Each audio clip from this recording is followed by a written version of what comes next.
Bonjour à toutes et à tous. Merci d'être ici pour cette table ronde inaugurale du salon Eurobois. Alors, nous avons un beau panel aujourd'hui pour discuter ensemble. Alors, je vais commencer par les hommes. Désolé, mesdames, je ne suis pas très galant, mais monsieur Jérôme Carraz, merci d'être avec nous. Vous êtes responsable de l'Institut de la Charpente et de la Construction Bois. Vous êtes compagnon passant charpentier du devoir. Madame Sophie Bellec, bonjour, merci beaucoup. Merci. Vous êtes responsable emploi et carrière pour l'ESB. Et enfin, Madame Anaïs Lafont, vous êtes responsable valorisation des produits filière bois pour Fibois Aura. Bonjour. Avant de commencer cette table ronde, je vais passer la parole à Florence Rousson, directrice de la division Green Tech Plus, qui est en charge de l'organisation de ce salon. Merci, bonjour à tous. Tout d'abord, je tiens à vous remercier pour votre présence et vous souhaiter au nom de GL Evans la bienvenue sur cette nouvelle édition du Salon Eurobois. Durant ces 4 prochains jours, nous allons accueillir un nombre record d'exposants et marques, plus de 500 entreprises, dont plus d'un tiers d'internationaux et un quart qui viennent exposer pour la première fois. Durant ces 4 jours, scieurs, menuisiers, ébénistes, charpentiers, agenceurs, décorateurs, fabricants de meubles, de salles de bain et de cuisine vont se rencontrer, échanger, découvrir les nouvelles tendances et les nouvelles innovations. Seuls les salons tels qu'Eurobois permettent cette dynamique et cette effervescence nécessaires pour avancer et continuer à innover. Eurobois est un des salons organisés par Green Tech Plus, la division du groupe GL Evans en charge des salons tournés vers l'innovation écologique et le développement durable. Et Green Tech Plus a été pensé comme un accélérateur qui s'engage à accompagner les acteurs de la filière dans leur développement et à rechercher les solutions de demain et à diriger de plus en plus les citoyens vers l'éco-responsabilité. À l'heure de la transition écologique, le bois cumule de nombreux atouts. Il est naturellement biosourcé, renouvelable et bas carbone. Si le bois est au cœur de la vie des hommes depuis des millénaires, il est aussi un atout pour le futur. La digitalisation est à l'œuvre également dans le secteur et modifie en profondeur les pratiques. Elle ouvre la voie à de nouvelles compétences et à de nouveaux métiers. Le secteur du bois est au carrefour de nombreux défis, notamment en matière d'emploi et de recrutement. Il représente un secteur d'avenir, tant d'un point de vue de durabilité, de RSE et d'employabilité. Nous ne le dirons jamais assez ici ou à l'extérieur, le secteur du bois recrute. Exemple parfait du dynamisme de la filière, nous sommes ravis d'accueillir cette année tout particulièrement la finale du championnat d'Europe des jeunes charpentiers. Je félicite tous les participants pour la qualité de leur réalisation et de leur présence. Nous voulons faire d'Eurobois un lieu privilégié pour préparer l'avenir et favoriser l'émergence des nouvelles compétences. Merci à tous pour votre présence. Je vous souhaite un excellent salon et de belles rencontres.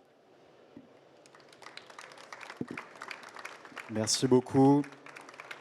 Alors, nous allons commencer par quelques questions pour vous, monsieur Carraz. Nous avons beaucoup d'exposants, beaucoup de visiteurs ici, nous l'avons dit. Beaucoup d'invités également, et des invités un peu imposants au bout du hall 5, des maquettes de Notre-Dame. Est-ce que vous pouvez nous dire quelques mots sur ces maquettes, s'il vous plaît? Oui, bonjour, tout à fait. Donc c'est cette exposition, puisque c'est plus que des maquettes, c'est une exposition à part entière, qui habituellement se déploie sur 300 mètres carrés à minima, qui a été fait par des jeunes itinérants charpentiers du Tour de France, à la suite de l'incendie, sur la base de la maquette de la Flèche qui avait été faite en 1970 par 3 jeunes compagnons de l'époque. Et donc ces 15 jeunes charpentiers ont œuvré pour reproduire à l'identique la charpente détruite de Notre-Dame. Il y a également beaucoup de maquettes satellites autour qui vont relater à des échelles un petit peu plus grosses des points de détail intéressants. Et on a travaillé main dans la main avec l'école de Chaillot qui forme les architectes au patrimoine. Donc les architectes élèves de l'école de Chaillot qui vont faire un master pour devenir architecte du patrimoine. Et donc tous ces jeunes et moins jeunes ont travaillé main dans la main à ces reproductions qui sont le plus fidèles possible de ce qu'était la charpente, si j'en fais un mauvais jeu de mots, de feu Notre-Dame. Et les compagnons ont œuvré particulièrement sur une charpente, enfin sur une de ces maquettes. Vous pouvez nous en dire un peu plus sur les compagnons, comment ils ont accompagné cette reconstruction de Notre-Dame?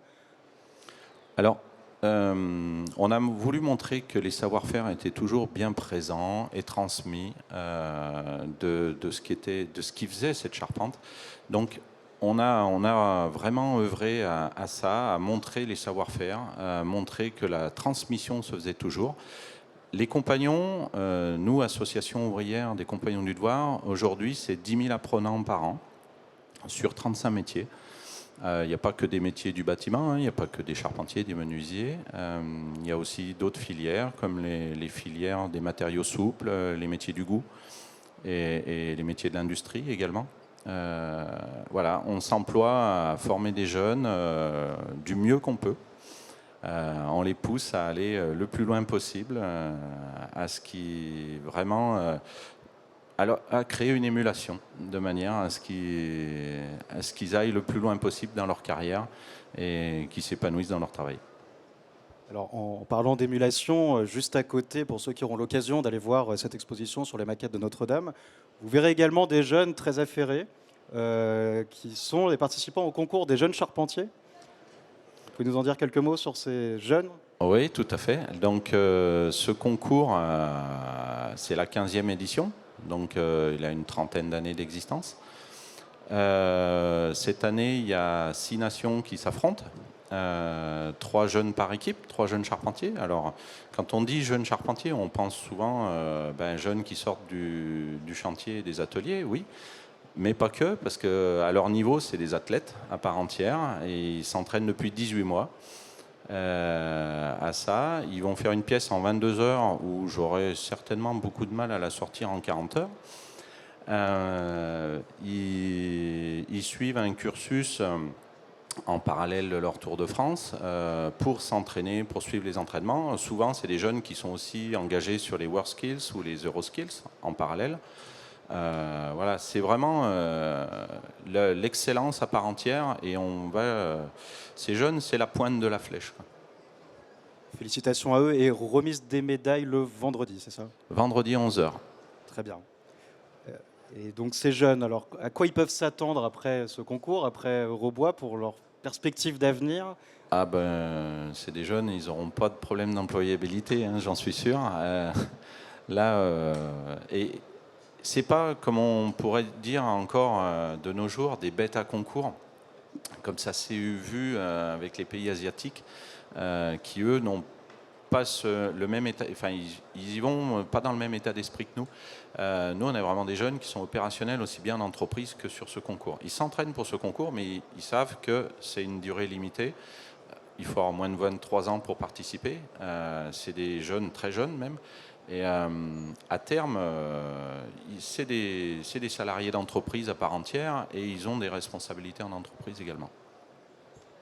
Vous, en tant que professionnel, pour vous, quels sont les enjeux à venir de la filière bois ?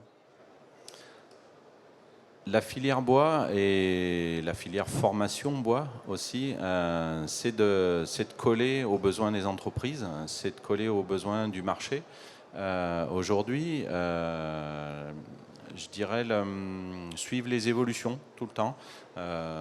Nous, au sein de l'association ouvrière, on a un groupe qui s'appelle le devenir du métier, qui permet d'essayer de voir, faire de la prospective, de la veille sur qu'est-ce que sera le métier de demain, quelles orientations il va prendre, pour recoller toujours au plus juste du besoin des entreprises, du besoin des marchés, et de suivre les évolutions dans le métier, quoi.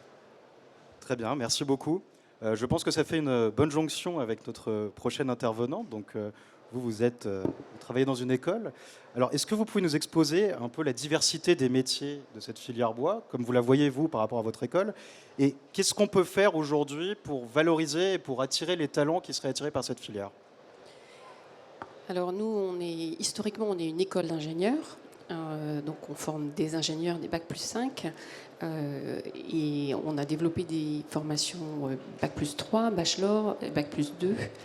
Donc il y a une diversité très importante à la fois de durée d'études et de typologie de métiers. Si je prends l'école d'ingénieurs, on a plus de 50% de nos élèves qui partent dans la construction, dans le bâtiment, y compris menuiserie industrielle et fourniture pour le bâtiment. Donc là, il y a une diversité entre chantier, bureau d'études très très vaste.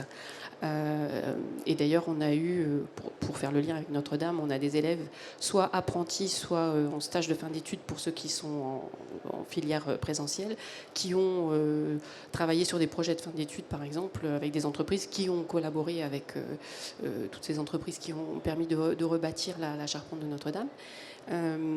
Et puis sur les bachelors, on a des métiers un peu plus opérationnels qui vont travailler dans le génie industriel, dans accompagner les entreprises dans la transition numérique de la production, et aussi chef de chantier bas carbone, et aussi le négoce. Donc il y a une palette extrêmement large de débouchés, aussi bien bâtiment, industrie, négoce et valorisation des produits forestiers. On n'a aucun problème de placement de nos élèves. Moi, je dis toujours, mon métier, c'est un peu de créer de la déception vis-à-vis des entreprises, parce que j'ai beaucoup plus d'offres de stages que je n'ai d'élèves à mettre en face, et j'aimerais bien avoir plus d'élèves. Mais c'est une palette infinie de débouchés, aussi bien agencement, ameublement, construction, négoce. Alors, vous parliez de certains élèves qui ont été amenés à travailler sur le chantier de Notre-Dame. Est-ce qu'il y a d'autres événements sur lesquels vos élèves travaillent actuellement? Enfin, je pense notamment aux Jeux Olympiques. Oui, les Jeux, je pense qu'en termes de nombre, on a plus d'élèves qui ont travaillé sur des chantiers liés aux Jeux Olympiques. Ça a été aussi un super événement pour la construction et pour la filière bois, puisqu'il y avait une orientation bas carbone dès le départ. Je crois qu'il y a eu 30 000 emplois dans le bâtiment qui ont été... à un instant T, il y a eu 30 000 emplois dans le bâtiment sur les Jeux Olympiques. Donc on a beaucoup d'élèves qui ont travaillé sur des chantiers, en conduite de travaux, sur le village olympique en particulier, qui a mobilisé beaucoup d'entreprises de la filière bois. Vous diriez quoi là, un élève qui hésite entre s'inscrire dans votre école ou ne pas s'inscrire? Voilà. Il y a plein de bonnes raisons pour s'inscrire. D'abord, s'inscrire dans notre école, il faudrait qu'il sache un peu le niveau qu'il veut atteindre, mais il peut rentrer en visant un bac+3, et puis finalement, s'il a un bon niveau, s'il a envie, il peut poursuivre. Il peut me poursuivre sur un doctorat, si vraiment... on a des doctorants aussi. Après, il y a plusieurs raisons de choisir la filière bois. Il y a déjà l'enjeu écologique. Il y a quelqu'un qui va travailler dans la filière bois, il va travailler dans un environnement qui va être, en tout cas, vertueux, on peut dire, par rapport aux enjeux de transition écologique, en particulier dans le bâtiment. Et puis, sur l'école d'ingénieurs, on forme avant tout des ingénieurs, on donne le titre d'ingénieur, donc nos élèves ils peuvent aussi partir dans une autre filière après.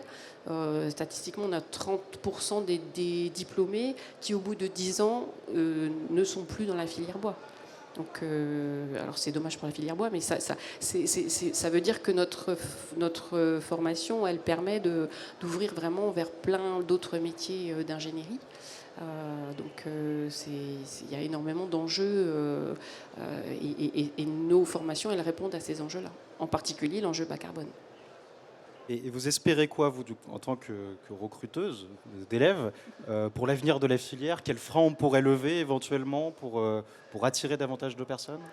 Alors, il y a beaucoup de freins. Il y a des freins, pour refaire le lien avec ce que je disais précédemment, il y a le frein à la fois dans le grand public, tout le monde voudrait avoir une maison en bois parce que le bas carbone, c'est vertueux. Mais il y a cette espèce d'idée qu'il ne faut pas toucher aux arbres. Donc il y a peut-être une question de sensibilisation, d'information du grand public, pour faire comprendre que la filière bois, la filière forêt, elle est gérée, et elle est bien gérée en France. Et c'est pas un problème ça peut être vertueux quand même vis-à-vis de la filière bois. Ça, c'est un frein du grand public.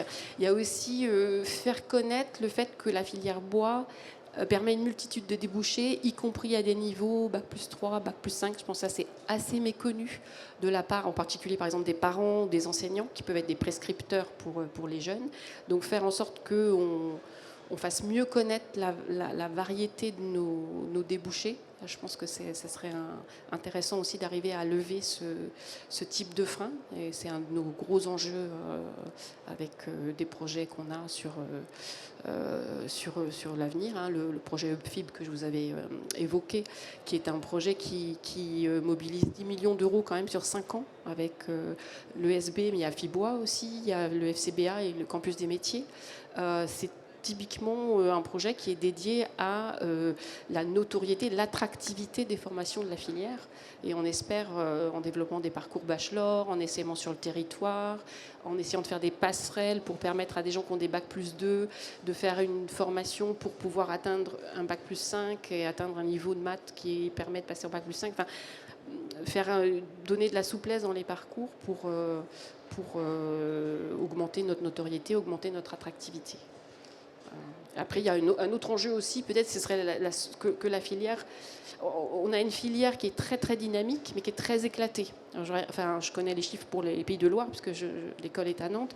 Je crois qu'il y a plus de 7000 entreprises de la filière bois sur les Pays de Loire, qui représentent plus de 30 000 emplois. Donc, on voit bien 7000 entreprises, 30 000 emplois, c'est beaucoup de PME.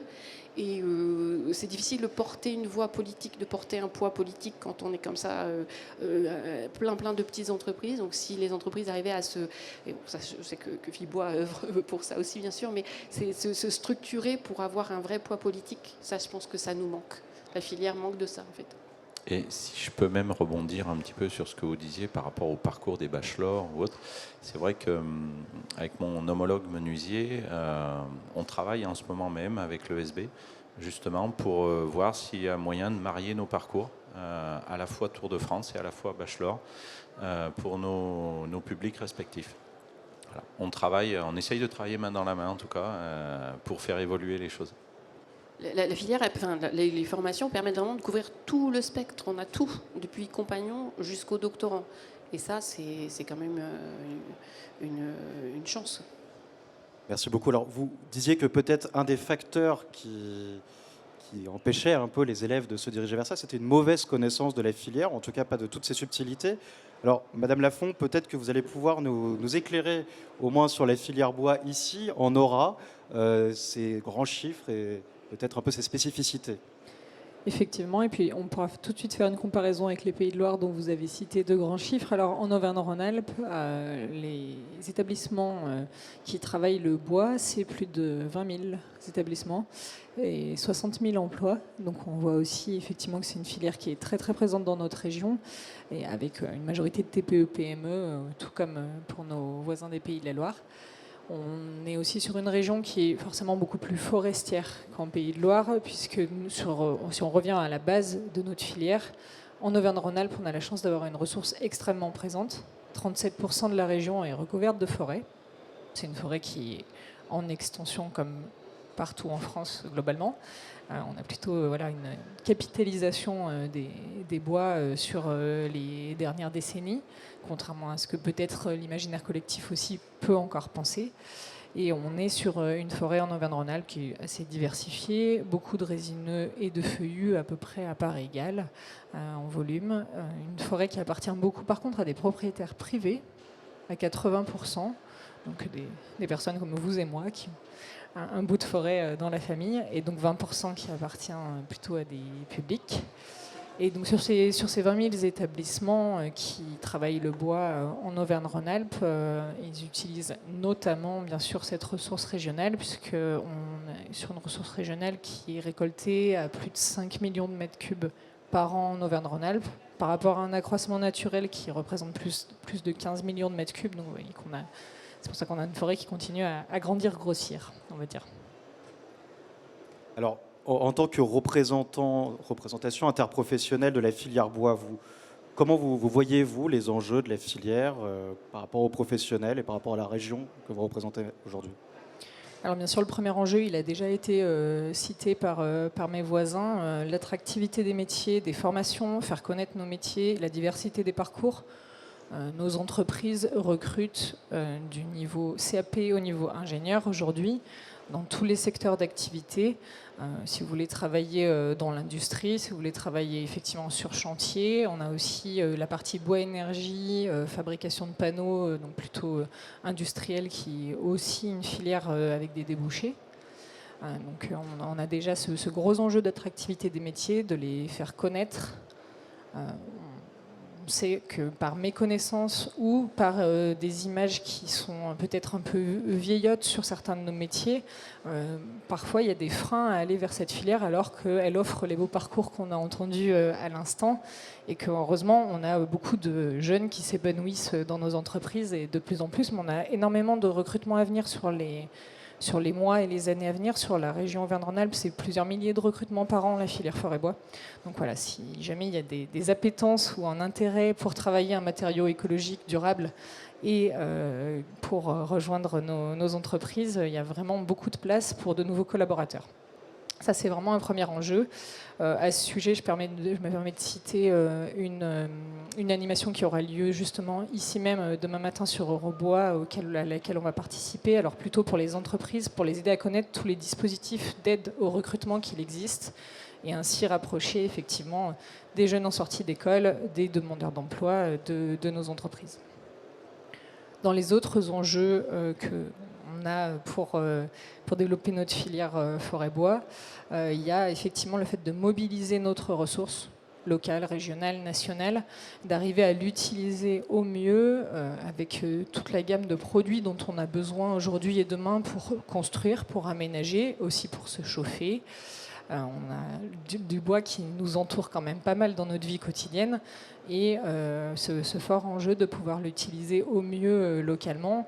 Notre région Auvergne-Rhône-Alpes, comme je vous le disais, a une proportion de, par exemple, bois feuillu et résineux quasi équivalente, mais dans les produits bois d'œuvre, plutôt construction, on retrouve énormément de résineux, ce qui est très bien, mais on pourrait aussi utiliser beaucoup plus nos feuillus, nos chênes, nos hêtres, notamment pour avoir des produits du quotidien, hein, de la charpente, ce qu'on a vu à Notre-Dame, effectivement, qui a été mis en œuvre.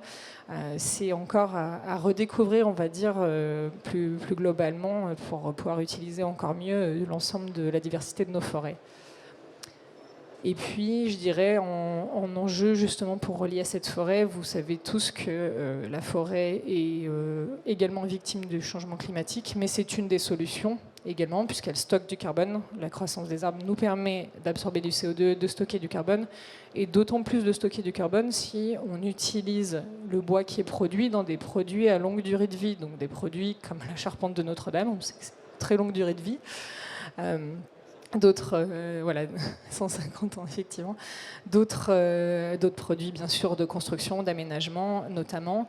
Donc on a vraiment ce fort enjeu par rapport à la forêt de l'aider, de pouvoir l'appuyer sur son adaptation au changement climatique, puisqu'effectivement on a quand même des forêts qui souffrent des changements climatiques, et également d'utiliser à bon escient tout le bois qu'elle nous fournit pour stocker le plus longtemps possible ce carbone et utiliser les coproduits de ces produits de bois d'œuvre dans des filières énergie, industrie également.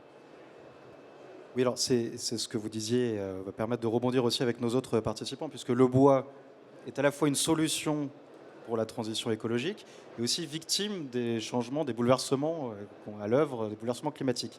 Donc, comment on pourrait faire, alors déjà pour protéger un petit peu le bois, là, je vais vous le demander, qu'est-ce qu'on pourrait demander et faire?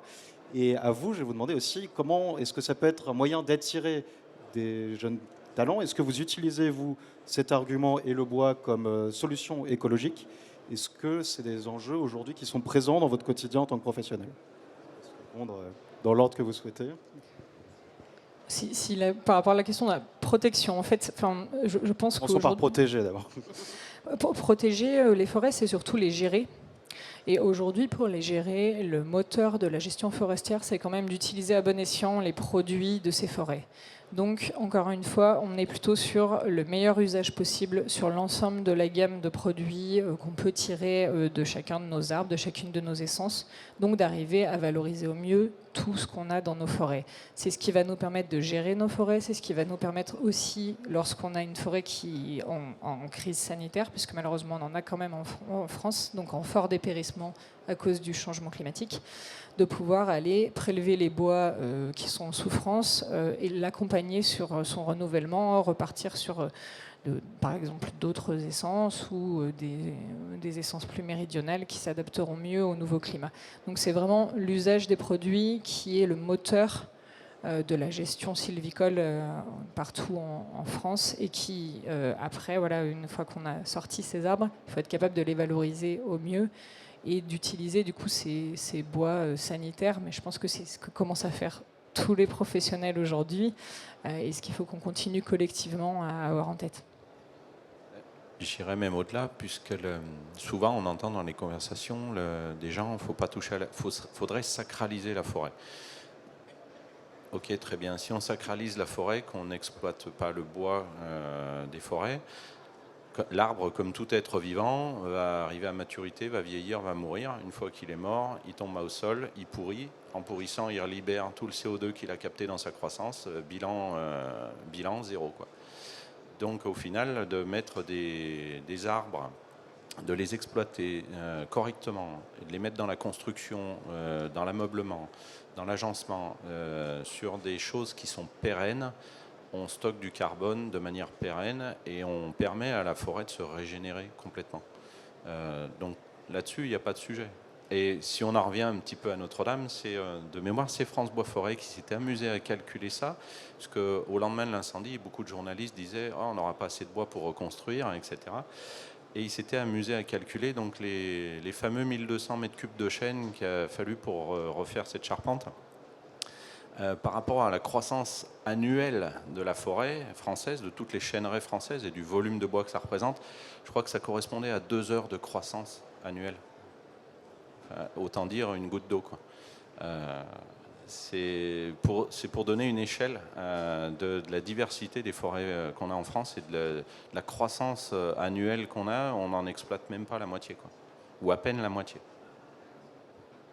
En effet, les gens n'ont pas conscience qu'en Europe, la forêt grossit chaque année. Ça, c'est pas très bien perçu, je pense, par le grand public.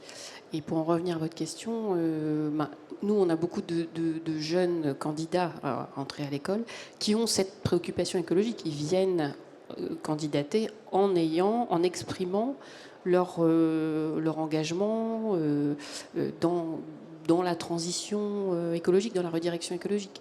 Et ça, c'est vrai que nous, on y répond parce qu'on est sur un matériau bas carbone et on a alors plutôt des projets de recherche autour du recyclage, autour de l'éco-conception avec des matériaux biosourcés. Enfin, il y a aussi beaucoup de projets de recherche sur ces sujets-là.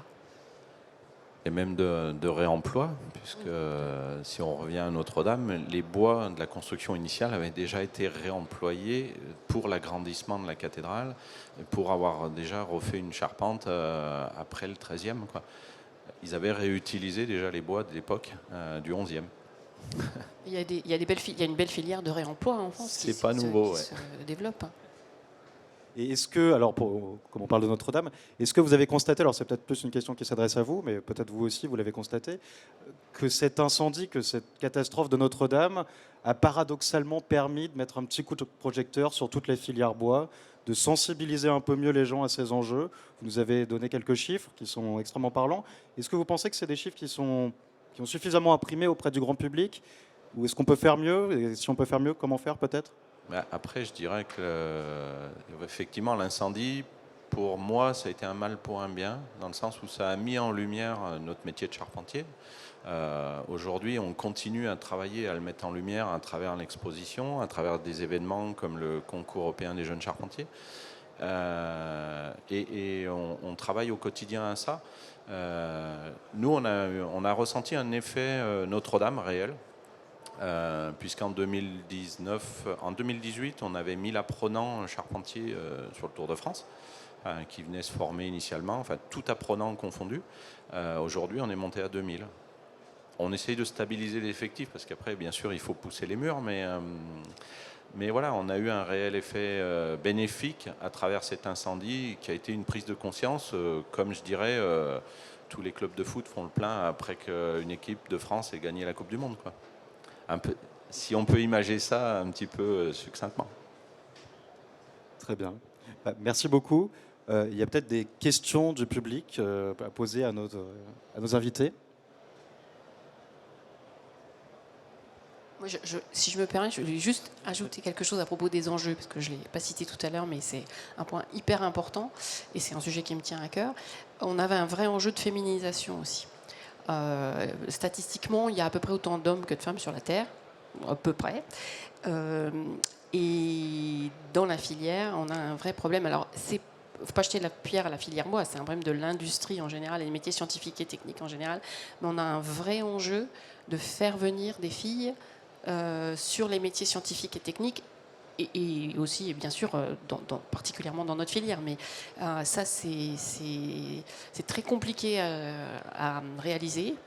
Parce que plus j'étudie le sujet, plus je travaille sur le sujet, plus je me rends compte, enfin pas que moi toute seule, hein, mais les gens qui étudient le sujet, qu'il faut vraiment commencer très très tôt et que c'est pas au lycée que ça se joue, c'est pas au collège que ça se joue. Et maintenant, on est en train de se dire, il faut faire découvrir aux enfants en fait en primaire la diversité des métiers industriels et des métiers artisanaux aussi, et pour lever tous les freins chez les enseignants, chez les parents. Et que les enfants aient envie de s'intéresser à tous ces métiers-là. Et il y a un enjeu particulièrement sur les stéréotypes qui font qu'au bout du compte, on s'aperçoit que les filles ne choisissent pas les matières qui leur permettent d'intégrer les filières scientifiques et techniques. Donc ça, c'est un enjeu important pour la filière. C'est un enjeu de sensibilisation dès le plus jeune âge, en fait. Oui. Oui, parce qu'on s'aperçoit que les stéréotypes se font très tôt, beaucoup plus tôt qu'on ne croit. On peut coupler cet enjeu de sensibilisation métier avec le sujet justement de la durabilité des forêts en France et voilà, rapprocher un petit peu le matériau bois qui a quand même clairement le vent en poupe auprès des citoyens, qui est soutenu politiquement aussi, dans le sens où aujourd'hui, sur les nouvelles réglementations de construction, on pousse à l'usage fort logiquement de matériaux biosourcés. Donc le bois apporte sa part de réponse pour les constructions de demain. On sait qu'on aura forcément une demande qui va augmenter vers ces matériaux-là. Et je pense que voilà, c'est important de coupler ces discours métiers, matériaux, pour pouvoir donner envie aux générations futures de nous rejoindre. Le pacte bois biosourcé peut permettre d'atteindre cet objectif ? Alors, le pacte bois biosourcé qui est porté par le réseau Fibois, il s'adresse, lui, plutôt à des gens qui ont envie de construire avec les matériaux biosourcés pour les aider, les accompagner. On a effectivement mis ce pacte en place dans plusieurs régions de France pour accompagner les maîtres d'ouvrage. Donc, on a des collectivités, des bailleurs, des promoteurs qui s'engagent à construire des surfaces de plancher en biosourcé sur les 5 ans à venir. Et effectivement, en contrepartie, nous, on essaie de leur mettre un maximum d'outils, de connaissances, de réseaux à disposition pour qu'ils réussissent leur pari, pour qu'ils réussissent leurs engagements.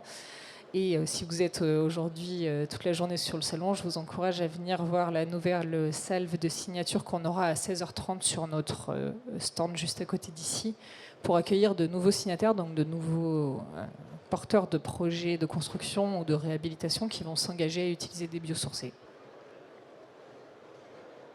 Merci beaucoup. Est-ce que nous avons des questions du public ?